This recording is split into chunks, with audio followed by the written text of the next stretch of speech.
สวัสดีท่านผู้ชมมาเดี๋ยวเราก็จะเอาต้นไม้ล้มก่อนกินข้าวนะท่าน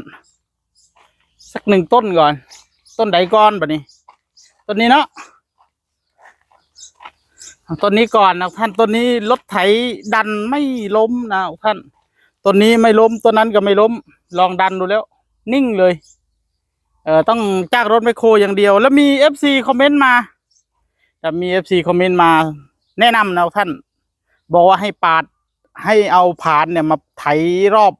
โคนต้นมันก่อนให้ลึกๆก่อนเลยจังดัน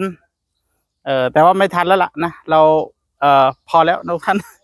ไม่ต้องเอารากมันออกแล้วเพราะเราทำบ้านไม่ถึงตรงโน้นนะ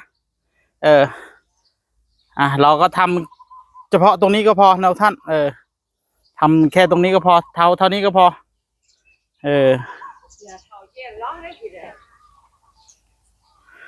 เราก็จะพากันตัดนะต้นมะขามต้นนี้นะท่าน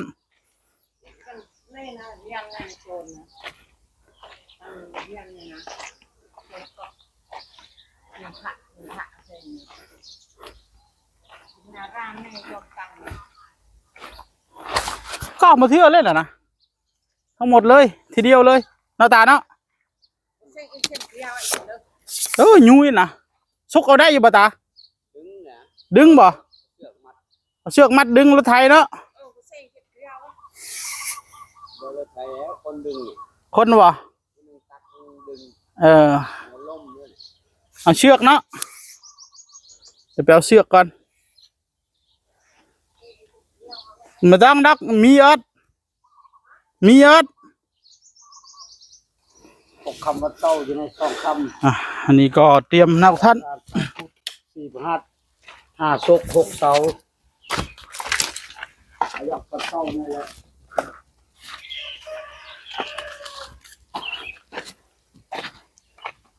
ไม่ได้ตาที่จังเห็นนั้นมันอยู่ในไม้คือจังเอาไม้มันออกบัดนี้เอาไม้ออกเรียบร้อยแล้วปาดโถเฮ็ดจะได้บัดนี้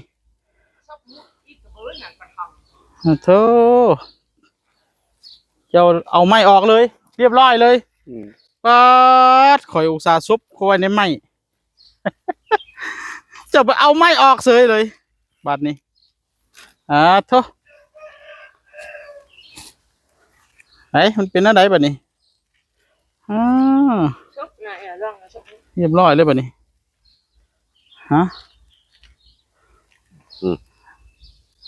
ปล่อยมึงดูมือนะเอามันลงมากับดินเลยวางลงมันบ่ได้ตาเห็นจังไดมันเป็นแน่นี่แล้วเสือกมันยาวอยู่แต่ว่ามันเลือสั้นแล้วบัดนี้พอก่อนมัดก่อน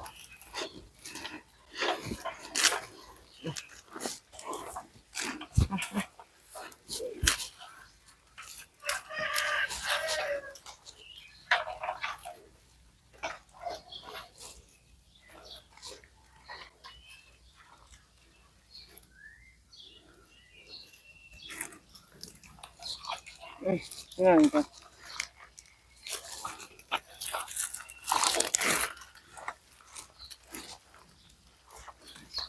cái hàng bia là người cái gì chưa có mang hết này vợ có mang luôn นั่นแหละนะทำไงก็ตีไว้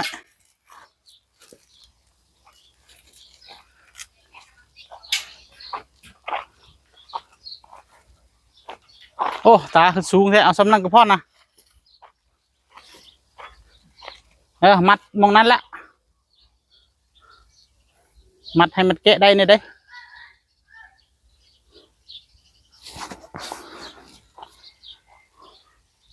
ได้อยู่เนาะทำนี้เนาะโอเคแล้วล่ะ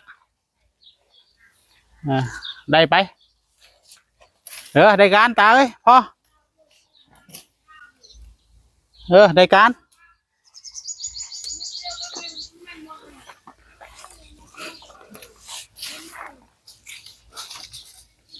ได้ตาเอ้ย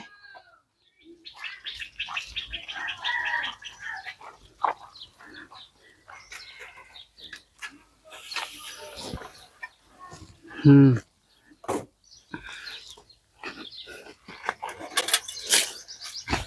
นำพีเลยเนาะ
โอ้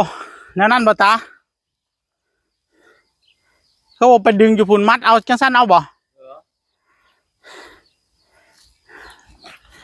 พร้อมแล้วบ่มันงะแล้วได้นี่ได้ ดูบ่บากก่อนเนี่ย บ่ต้องบากบ่ต้องยังนำเลย เอาโลด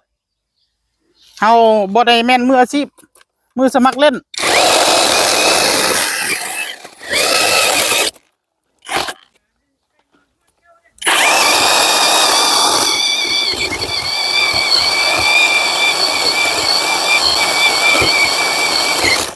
ถ้ากันดึงนะตาเอาออกนะจากต้นไม้น่ะนะ มัดไว้เพื่อมันลบหลังนะ ฮะมันบ่ลบหรอ แม่นบ่ พากันดึงนะมันสิลบไปใช้เดี๋ยวนี้เอาออกรถจากต้นไม้นะ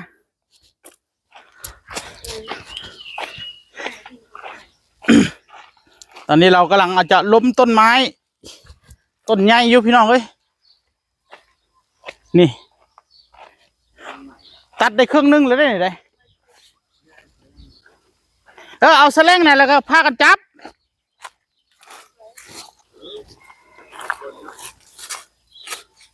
เอาอีกพวกนึงเราไปใช้เหรอพ่อหมาเด้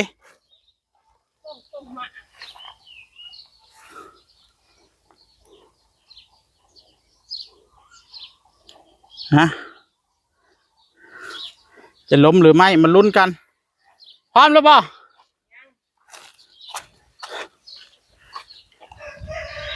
เอาเลยแล้วบันนี้ไรเอาเลย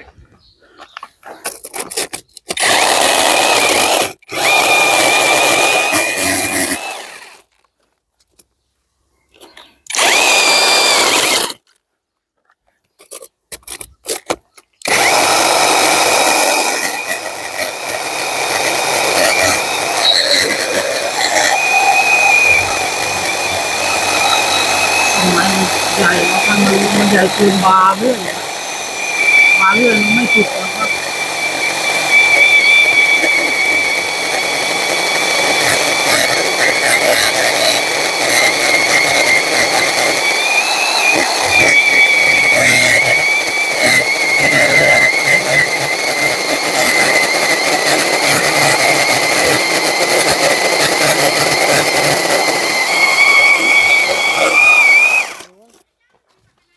แต่เท่าหร่ะ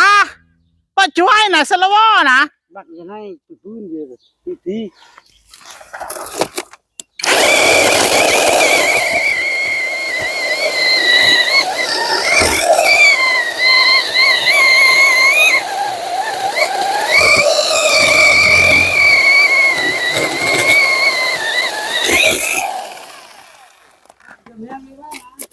ก็รถนะ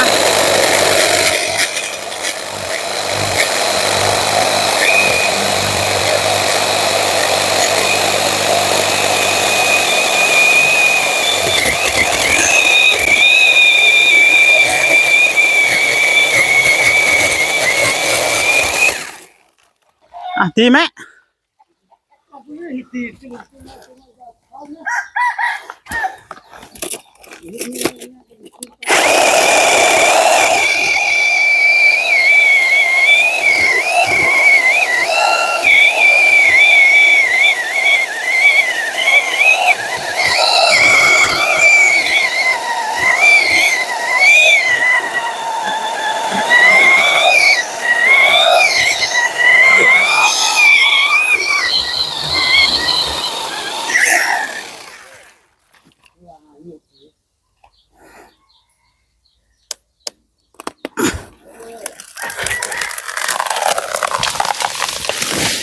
เออ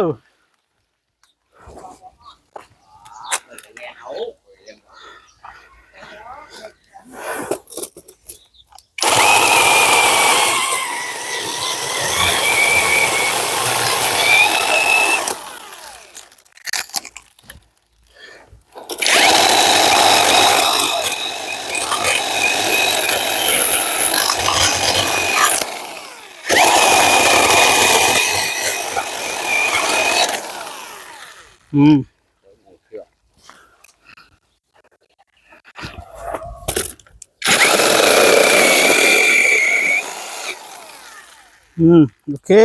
ขาดแล้ว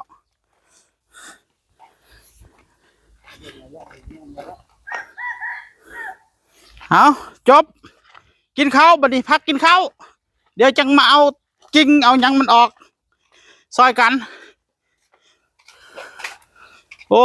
ล่มไปเลยนะต้นม่วงฮะเสมอยกันนะล่มไปก่อนตานี่อยากเฮ็ดอย่างเดียวอยากล่มหลายต้นเลยบัดนี้เอาทีละต้นให้มันสารกิ่งให้มันออกซะก่อนเฮาล่มทีเดียวทับกันแล้วมันสารยากไหนตัวนี้ก็อยากเฮ็ดตัวนั้นก็อยากเฮ็ดมันยากมันทับกันแล้วนะเอาทีละต้นหาแล้วต้นนี้แล้วเฮาจะเอาล่มต้นนั้นแต่ว่าต้นนี้เฮาต้องเอารถไถดึงต้นนี้เพราะว่าเดี๋ยวคันดึงบ่สู้แห้งมันสิล่มใส่สายไฟบอกให้เจ้าบากก้อนไงเดี๋ยวต้นนี้เดี๋ยวเอารถไถดึงเอาเจ้าไปตัดเดี๋ยวค่อยเอารถไถดึงมันเนื่องไปทางสายไฟรถไถดึงมันสิไปใส่มันสิได้คือเอาล่ะเขาต้องบากก้อนบากกับบากโลดมันสิล่มทางได้เฮาบากก็ได้มันจะได้ง่ายเนาะบากก้อนซะนะตัวนี้เฮาบากเนาะเอาโอเคบากตัวนี้ไปกินข้าวบัดนี้สบายใจแล้วบ่ให้บากให้เจ้าอยู่หรอกเขาแจ้งขึ้นไปตอนก่อนอยากตอนก็ขึ้นบัดนี้เนาะสายไฟขึ้นไปตอนก่อนขึ้นตรงหน้าตรงนั้นดึงมาพี่ก้อนเอาเสือกมัดแล้วดึงมาพี่กูต้องก็ได้หน้าบรรลุฟอร์ดมาดิก่อนบรรลุไทยมาก่อนตัดต่อข้างไทยมาคนดึงมาพี่เลยเหลือต้นมะม่วงแต่เขาต้องมัดสูงเลยเจาะขะเปิงก็บื้นหนึ่งทีนะเจาะครึ่งไม่บื้นยอดเร่งอันจะยาวเดี๋ยวรอบหน้าต้นนี้ให้เจ้าตัดเดี๋ยวค่อยสิเอารถไถดึงเนาะมันจังสวยแห้งมันได้เนาะพูดเขาไปมัดปลายพูดเลยเนาะมันจังสวยแห้งมันได้โอเคดอกพี่คอยดึงก็ไม่ได้ยายก็ลบก็ต่อแห้งลงก็ติดขอบก็ดึงบ่ได้เมื่อกี้นี่ยายเราดึงยังไงยายเราก็เดินหน้าไป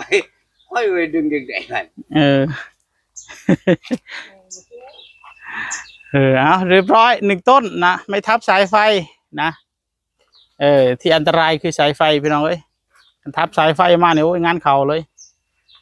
ลมมันไปทางไหนนี่เราก็ต้องดูลมก่อนก่อนที่จะตัดดูทิศทางลมก่อน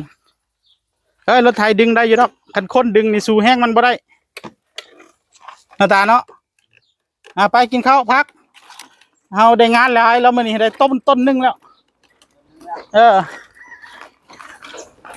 ไป